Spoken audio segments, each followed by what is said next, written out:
The child is 3 years old.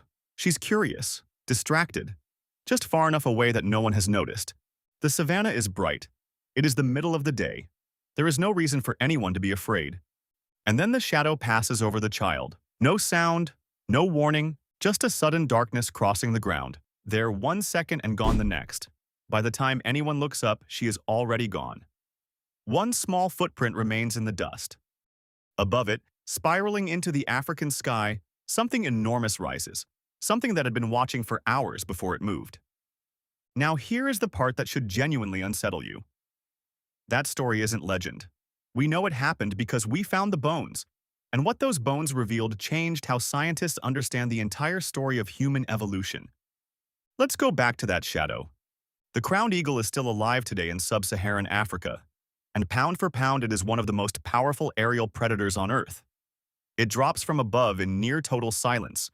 Its talons generate crushing force on impact, and it targets the back of the skull with a precision that researchers describe as remarkable. When scientists examined the skull of a young Australopithecus africanus, an early human ancestor, they found puncture marks around the eye sockets. They compared those marks to monkey skulls recovered from beneath active crowned eagle nests, and the patterns matched.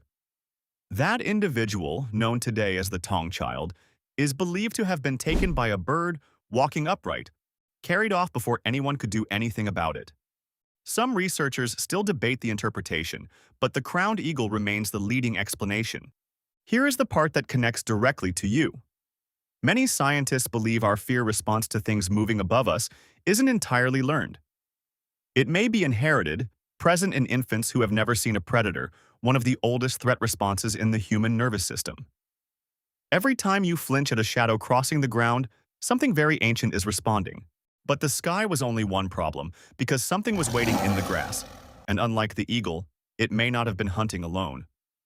Most people picture saber-toothed cats as oversized lions with long teeth, and that image undersells them significantly. Smilodon fatalis weighed between 160 and 280 kilograms. Its canine teeth reached up to 28 centimeters in some specimens, and its forelimbs were proportionally more powerful than those of any modern big cat.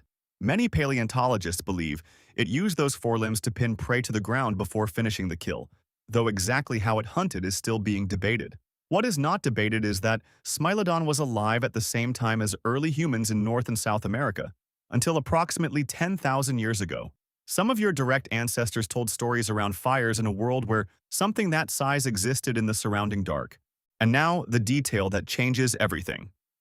At the La Brea tar pits in California, scientists found multiple Smilodon skeletons preserved together, and among them were elderly individuals, severely injured ones, animals with healed wounds that would have made independent survival impossible. That means something was feeding them.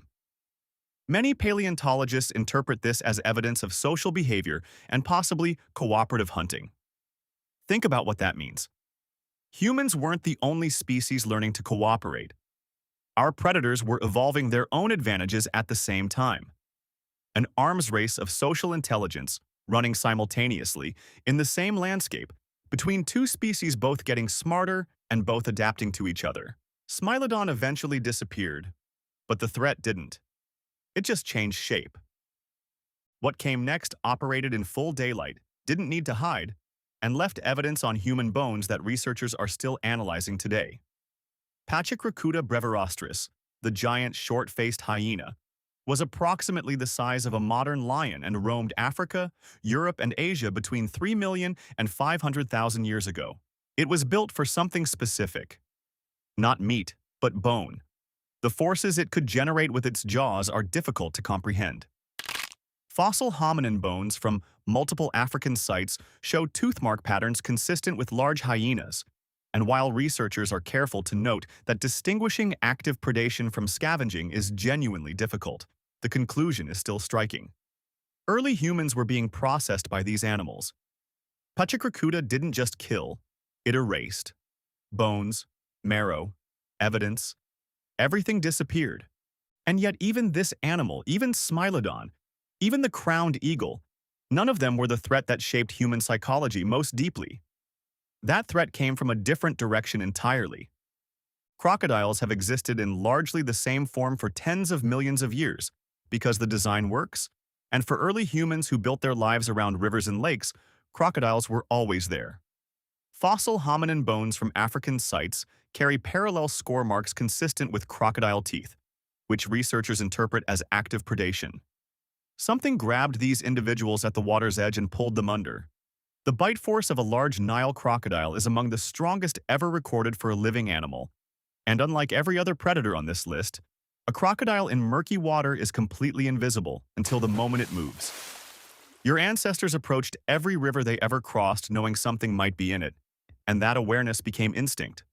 Think about the last time you swam somewhere you couldn't see the bottom, and think about what your body did before your brain had time to reason with it.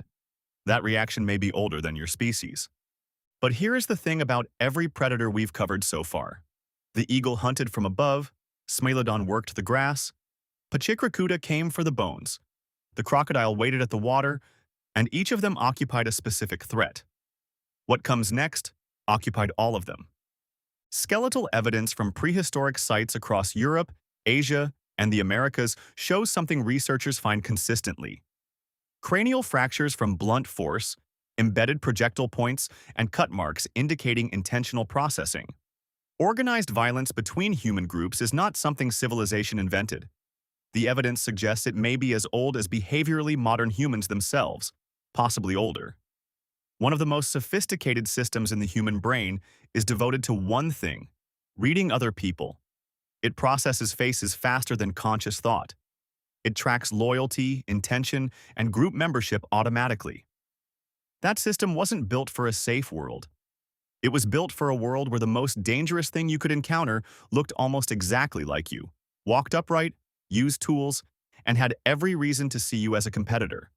The instinct to assess a stranger before relaxing, the unease in an enclosed space with someone you don't know, the way certain situations trigger responses that feel out of proportion to the actual danger, all of it was shaped by hundreds of thousands of years of ancestors who survived by getting those reads right. Every generation that ignored those signals left fewer descendants, and every generation that paid attention is part of the reason you exist. So the next time you feel that unease in a parking lot at night, or catch yourself watching someone across a crowded room, or feel your pulse rise at a sudden movement at the edge of your vision, that isn't a flaw. It's a system that worked for millions of years through every predator on this list. Your ancestors survived the crowned eagle, the one that took a child on a bright afternoon with no warning at all. They survived Smilodon, possibly whole groups of them coordinating in the dark. They survived Pachycrocuta, the animal built to leave nothing behind. They survived the crocodile, the water, and each other. Every single one of them survived long enough to become someone else's ancestor. And that's why you're here. That's why any of us are here. They lived in a world where the sky, the grass, the river, and the person at the next fire were all potential threats. And they navigated it generation after generation with nothing but their bodies, their instincts, and each other. They survived so that you could sit here, completely safe, watching a video about how unsafe they were.